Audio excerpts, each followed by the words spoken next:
मैं तीन चीजें बोलना चाहता हूं।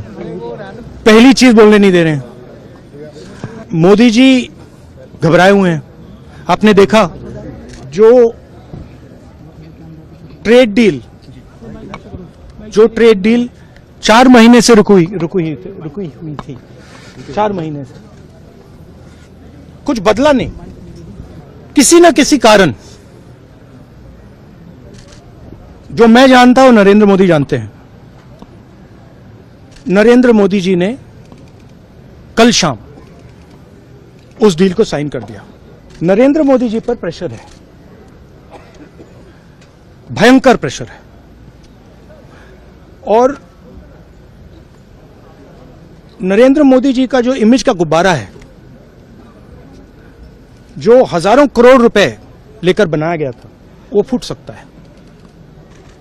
इशू ये नारावाने की स्टेटमेंट नहीं है, ये साइड शो है, और वो भी जानते हैं, मैं भी जानता हूं। मेन बात यह है कि हमारे प्रधानमंत्री को कॉम्प्रोमाइज कर दिया गया है। किसने किया है, कैसे किया है, यह हिंदुस्तान की जनता को सोचना है। मगर इतिहास में पहली बार हिस्ट्री में एलओपी को प्रेसिडेंशियल एड्रेस में नहीं बोलने दिया। बाहर बोल दीजिए, जो अंदर नहीं कहा दिया जा रहा है, वो तो ऑटोमेटिकली होगा जी।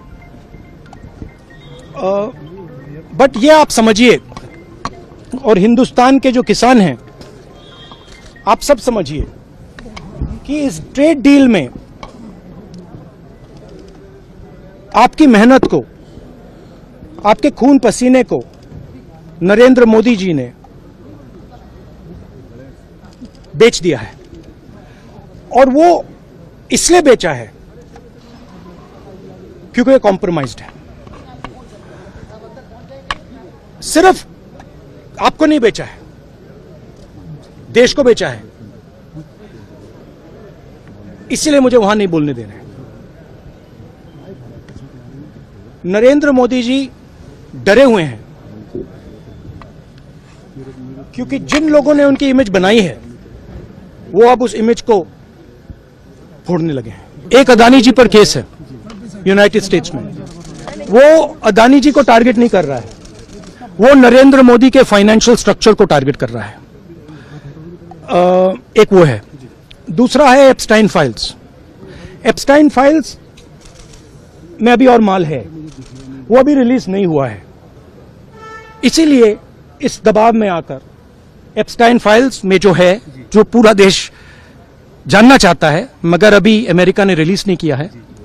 और दूसरा जो अदानी जी पर केस है, जो एक्चुअली मोदी जी पर केस है, क्योंकि वो बीजेपी का फाइनेंशियल स्ट्रक्चर है, मोदी जी का फाइनेंशियल स्ट्रक्चर है।